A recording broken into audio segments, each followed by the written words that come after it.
Hello everyone, once again आपका स्वागत है यूबॉर्न एकेडमी में। जैसे कि हम पहले बता चुके हैं कि हम इस चैनल में कक्षा 6 से कक्षा 10 तक की साइंस को पूरी तरह डिकोड करेंगे। कक्षा 6 के अंतर्गत साइंस का यह दूसरा चैप्टर चल रहा है जिसका नाम है कंपोनेंट ऑफ फूड। इससे पहले हम इस चैप्टर के 2 वीडियो देख चुके हैं जिसमें हमने पार्ट के नोट्स को एक्सप्लेन किया है। आज के वीडियो में हम एनसीईआरटी एक्सरसाइज को सॉल्व करेंगे। इससे पहले के जो भी वीडियो अपलोड किए गए हैं उनका लिंक नीचे डिस्क्रिप्शन में मिल जाएगा। जिसने चैनल को अभी तक सब्सक्राइब नहीं किया है वो सब्सक्राइब कर लें ताकि आपको पूरे वीडियो मिलते रहें। चलिए शुरू करते हैं component of food part 3 NCERT solution. Question number first, name the major nutrients in our food. यानी हमारा जो भोजन है, हमारे भोजन के मुख्य जो पौष्टिक तत्व हैं उनका क्या नाम है। अगर इससे पहले आपको चैप्टर याद आ रहा हो तो वहाँ पर हमने भोजन के जो मुख्य अवयव थे, ठीक है, उसके अंतर्गत हमने एक्सप्लेन किया था कि भोजन के जो मुख्य मेजर जो न्यूट्रिएंट्स हैं वो क्या है, carbohydrate, protein, fats, vitamins, minerals. तो ये क्या थे, सारे भोजन के क्या थे, हमारे मेजर कंपोनेंट्स थे। तो वही हम इसको यहाँ पर देख रहे हैं। The major nutrients in our food are carbohydrate, protein, fats, vitamin and minerals. यानी हमारे भोजन के जो मुख्य पौष्टिक तत्व हैं वो क्या क्या हैं, carbohydrate, protein, fat, vitamin, minerals. In some amounts dietary fibres and water are also needed. कुछ मात्रा में क्या चाहिए हमारे इसके अलावा, यानी जो हमारे पास क्या है, कार्बोहाइड्रेट, प्रोटीन, फैट, विटामिन और मिनरल्स हैं। इसके अलावा हमारे भोजन में कुछ मात्रा में क्या चाहिए, हमें डाइटरी फाइबर चाहिए, वाटर चाहिए। यानी हमें क्या चाहिए होता है, जो पाचक वाले क्या होते हैं, रेशेदार जो भोजन है उसकी ज़रूरत पड़ती है, और क्या ज़रूरत पड़ती है, हमें वाटर की ज़रूरत पड़ती है। तो ये क्या थे, हमारे भोजन के मेजर कंपोनेंट्स थे। तो यहाँ पर मेन क्या दिया गया है, carbohydrate, protein, fats, vitamin and minerals in some amount. उसके अलावा क्या हो सकता है हमारे लिए, डाइटरी फाइबर्स, यानी जो पाचन करने वाले क्या है, रेशेदार भोजन होगा उसकी ज़रूरत पड़ती है, और हमें पानी की ज़रूरत पड़ती है।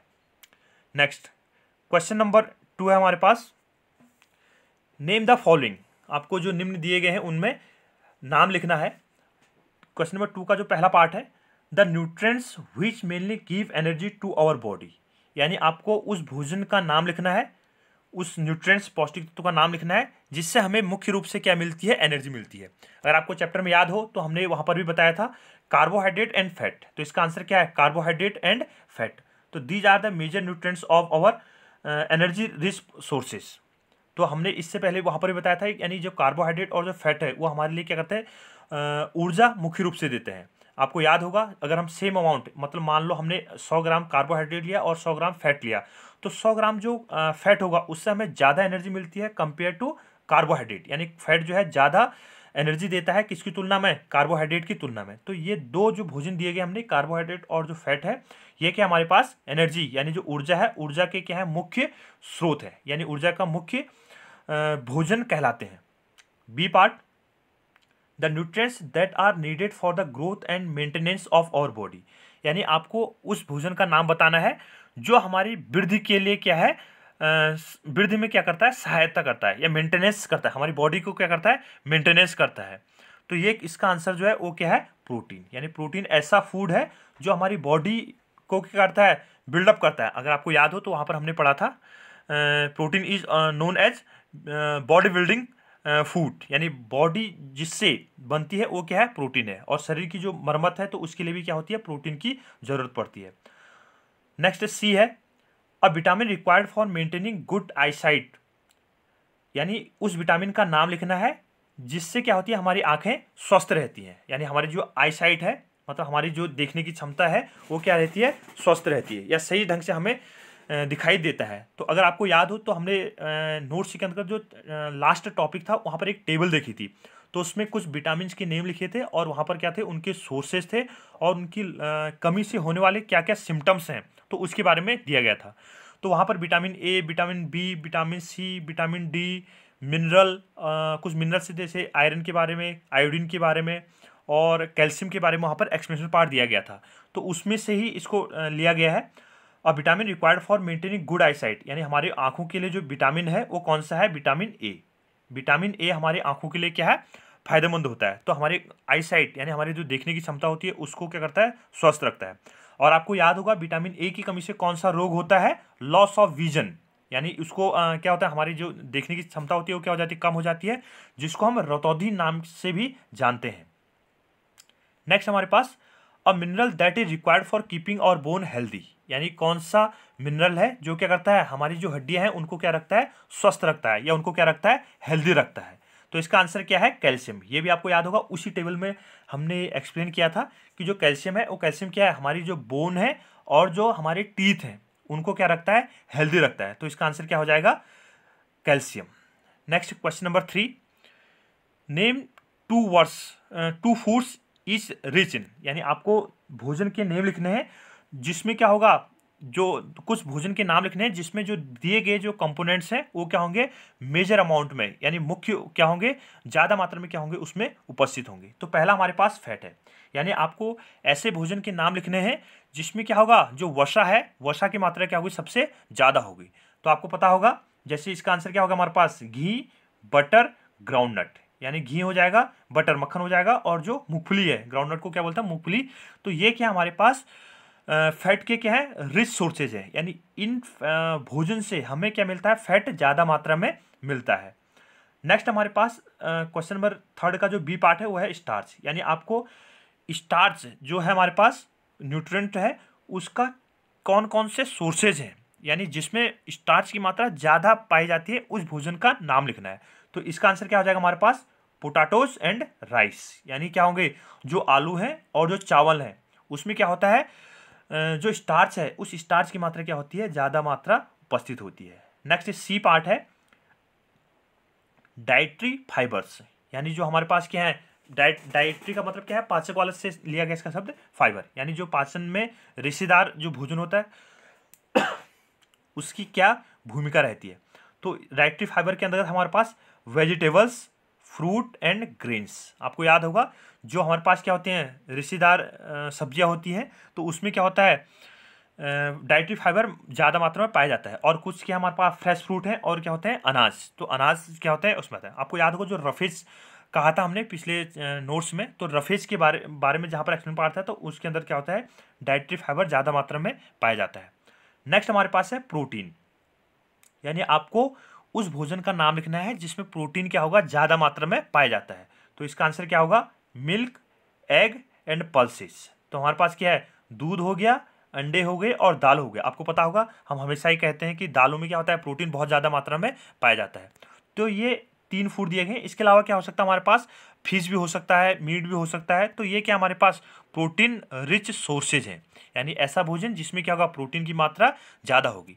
तुरंत एक बार हम रिवाइज करते हैं। इसका जो ए पार्ट था उसका आंसर क्या था, ए पार्ट फैट का जो रिच सोर्सेज है वो घी, बटर और ग्राउंडनट। तो ये 3 क्या थे हमारे पास, फैट के रिच सोर्सेज थे। उसके बाद स्टार्च का जो रिच सोर्सेज था वो क्या था हमारा, पोटैटोज एंड राइस, यानी जो चावल है और जो आलू है उसमें क्या होगा, स्टार्च ज़्यादा मात्रा में पाया जाता है। नेक्स्ट हमारे पास क्या है, डाइटरी फाइबर्स। तो डाइटरी फाइबर का आंसर क्या है हमारे पास, वेजिटेबल, फ्रूट और ग्रेन्स। तो इसमें क्या होगा, डाइटरी फाइबर्स क्या हो गई, सब्जियां हो जाएंगी, फल हो जाएंगे, और जो अनाज है उसमें क्या होगा, ज़्यादा मात्रा में पाया जाता है। इसके अलावा प्रोटीन का जो मेजर सोर्स है, यानी जो मुख्य भोजन का जो मुख्य स्रोत है वो क्या है, मिल्क, एग एंड पल्सेस। तो ये क्या हमारे पास कुछ भोजन के मुख्य स्रोत हैं। Next question number 4, tick the statement, यानी आपको राइट और रॉन्ग का साइन सिंबल उस पर साइन करना है। Tick the statement that are correct, जो सही है, जो स्टेटमेंट आपको जो नीचे दिए गए वाक्य लिखे गए हैं उसमें से जो सही है उसको क्या करना है, आपको टिक करना है। जो सही होगा उस पर राइट टिक लगाना है और जो गलत होगा उस पर क्रॉस लगाना है। पहला A, by eating rice alone we can fulfil nutritional requirement of our body, यानी अगर हम केवल, एलोन का अर्थ केवल होता है, अगर हम केवल चावल खाएं, अगर हम केवल क्या लें, चावल लें, तो उससे हमारी जो न्यूट्रिशनल रिक्वायरमेंट है उसकी जो हमारी बॉडी है वो क्या करते हैं, उससे फुलफिल हो जाती है। यानी केवल चावल खाने से हमारी बॉडी जो होगा उसको सारे पौष्टिक तत्व मिल जाएंगे, ये ऐसा पूछ रहा है। तो ऐसा तो होता नहीं है केवल हम चावल खाएं तो चावल खाने से हमारा जो शरीर है वो क्या हो जाएगा, थोड़ा सा हमारे शरीर को स्टार्च की मात्रा तो मिलेगी लेकिन अन्य जो भोजन है उसकी मात्रा हमारे शरीर को नहीं मिल पाएगी। तो इसका मतलब ये क्या अपने आप में गलत है, तो इसमें क्या लग जाएगा, क्रॉस का चिन्ह लग जाएगा। दूसरा हमारे पास है deficiency diseases can be prevented by eating a balance diet. यानी अगर हम क्या करते हैं, बैलेंस डाइट लेते हैं यानी संतुलित आहार लेते हैं, तो उससे क्या होता है हमारे शरीर में जो रोग होते हैं उनको क्या कर सकते हैं हम रोक सकते हैं। उनसे क्या कर सकते हैं हम अपने जो विभिन्न प्रकार के रोग हो सकते हैं उनसे क्या करते हैं अपनी बॉडी को क्या कर सकते हैं प्रिवेंट कर सकते हैं। तो ये क्या है सही है, यानी अगर हम ये सही है क्योंकि हम क्या करते हैं बैलेंस्ड डाइट लेंगे यानी संतुलित आहार लेंगे। जैसे हमने कहा कि हमारे जो भोजन है उसमें प्रोटीन की मात्रा भी होगी, कार्बोहाइड्रेट की मात्रा भी होगी, फैट भी होगा, डाइटरी फाइबर भी होगा, वाटर भी होगा, विटामिन भी होंगे। तो ये क्या है अपने आप में बैलेंस डाइट है। तो इससे क्या होगा हमारे शरीर में जो डेफिशिएंसी डिजीज होंगी वो क्या होंगी कम होगी। तो इसका मतलब क्या है, ये क्या अपने आप में करेक्ट स्टेटमेंट है। सी है balance diet for the body should contain a variety of food items. यानी जो हमारी बैलेंस्ड डाइट है उसमें क्या होते हैं बहुत सारे भोजन के क्या होंगे आइटम्स होंगे। जैसे इससे पहले जो मैंने एक्सप्रेशन पार्ट दिया था ऊपर वही है। जैसे हमारे पास क्या वैरायटी ऑफ फूड का अर्थ क्या हो गया, इसमें कार्बोहाइड्रेट भी होगा, प्रोटीन भी होगा, विटामिन भी होगा, मिनरल्स भी होंगे, डाइटरी फाइबर्स भी होंगे, वाटर भी होंगे। तो ये क्या होंगे सारे बैलेंस्ड डाइट के क्या होंगे कंपोनेंट्स होंगे। तो इसका मतलब ये क्या अपने आप में करेक्ट स्टेटमेंट है। तो इसके अंदर आगे क्या लिख दिया हमने सही का चिन्ह लगा दिया। अगला हमारे पास है meat alone is sufficient to provide all nutrients to the body. Meat यानी अगर हम केवल मीट खाते हैं तो मीट खाने से हमारी बॉडी की जो रिक्वायरमेंट है वो क्या होगी पूरी हो जाएगी। तो ऐसा तो होगा नहीं, अगर हम केवल क्या लेते हैं मीट लेंगे तो उससे क्या होगा हमारे शरीर को पूरे यानी जो सारे वैरायटी ऑफ फूड था मतलब हमारे शरीर के लिए क्या है सारे जो पौष्टिक तत्व हैं वो नहीं मिल पाएंगे। तो इसका अर्थ क्या हो गया, ये क्या होगा अपने आप में गलत स्टेटमेंट है। चलिए नेक्स्ट आगे बढ़ते हैं हम। Fill in the blanks, question number 5 है फिल इन द ब्लैंक्स। यानी जो आपको नीचे खाली स्थान दिए गए हैं उसको क्या करना आपको भरना है। हमने यहाँ पर फिल इन द ब्लैंक्स में डायरेक्ट आंसर भी लिखा है साथ साथ। तो इसका जो क्वेश्चन होगा वो क्या होगा ए डैश, यानी यहाँ पर जो रिकेट्स लिखा है रिकेट्स की जगह क्या होगा खाली स्थान होगा। Dash is called by deficiency of vitamin D. यानी विटामिन डी की कमी से कौन सा रोग होता है, विटामिन डी की कमी से कौन सा रोग होता है। तो उस चार्ट में फिर वो चार्ट जो आपको लास्ट में दिखाया गया था टेबल थी वो, तो उस चार्ट में इसको एक्सप्लेन पार्ट दिया गया था। तो विटामिन डी की कमी से कौन सा रोग होता है रिकेट्स। विटामिन डी की कमी से क्या होता है रिकेट्स। तो इसका आंसर क्या हो जाएगा, यहाँ पर जो फिल इन द ब्लैंक्स है वो क्या हो जाएगा रिकेट्स। अगला हमारे पास बी है deficiency of vitamin B1 causes a disease known as beriberi. यानी विटामिन किस विटामिन की कमी से बेरीबेरी रोग होता है। तो इसका आंसर क्या था विटामिन B1। तो उसी चार्ट में इसको भी लिया गया था। तो विटामिन B1 की कमी से कौन सा रोग होता है बेरीबेरी रोग होता है। अगला हमारे पास सी है deficiency of vitamin C causes a disease known as scurvy. यानी विटामिन सी स्कर्वी, तो इसमें डैश पार्ट दिया होगा खाली स्थान, स्कर्वी की जगह क्या होगा इसमें खाली स्थान होगा। तो deficiency of vitamin C causes a disease known as scurvy. यानी विटामिन सी की कमी से जो होने वाला रोग है वो क्या है स्कर्वी है। ठीक है, आपको याद रखो विटामिन सी के जो मेजर सोर्स हैं वो क्या क्या हैं, जो सिट्रस फ्रूट है हमारे पास, यानी जो क्या हमारे पास खट्टे जो क्या होते हैं पदार्थ होते हैं उसमें क्या होता है विटामिन सी प्रचुर मात्रा में पाया जाता है। तो विटामिन सी के क्या क्या सोर्सेज हैं याद आ रहा होगा आपको, नींबू हो गया, लेमन के जो प्रोडक्ट हो गए नींबू हो गया, माल्टा हो गए, संतरे हो गए, आंवला हो गया। तो ये क्या है विटामिन सी का क्या है मुख्य स्रोत है। तो विटामिन सी की कमी से कौन सा रोग होता है स्कर्वी रोग होता है। नेक्स्ट डी है हमारे पास night blindness is cause due to deficiency of, यहाँ पर विटामिन ए लिखा है तो इसकी जगह खाली स्थान होगा इन आवर फूड। यानी विटामिन ए की कमी से vitamin night blindness is cause due to deficiency of vitamin A in our food. यानी जो नाइट ब्लाइंडनेस है जिसको क्या बोलते हैं हम लॉस ऑफ विजन क्या था उसका रोग था या जिसको हम रतौंधी बोलते हैं। तो रतौंधी रोग किस विटामिन की कमी से होता है विटामिन ए की कमी से।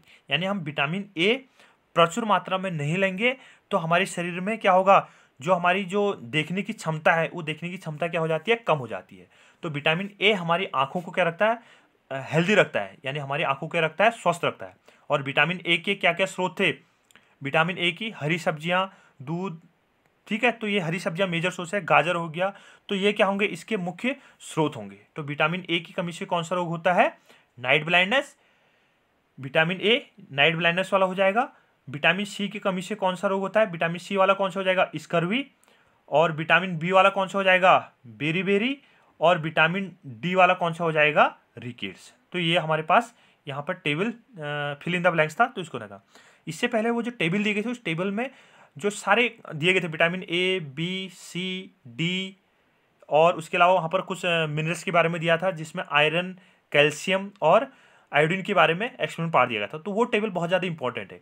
ये पोर्शन आपके लिए, आपके जो एग्जाम है उसके लिए बहुत ज़्यादा इंपॉर्टेंट है। उसके अलावा जो कॉम्पिटिटिव एग्जाम होते हैं उसमें भी क्या होता है, ये बहुत ज़्यादा इंपॉर्टेंट है। तो ये यहाँ पर एनसीईआरटी के 5 क्वेश्चन थे जिसको हमने एक्सप्लेन किया है। अगर आपको वीडियो अच्छा लगे तो इसको लाइक कीजिए, शेयर कीजिए और सब्सक्राइब कीजिए, ताकि जो आप हैं और आपके जो दोस्त हैं या आपके जो घर में अन्य जो कॉम्पिटिटिव एग्जाम की तैयारी कर रहे हैं उनको भी इसका फ़ायदा मिलते रहेगा। इसके बाद जो नेक्स्ट चैप्टर होगा उसको हम अगले वीडियो में देखेंगे। Thank you.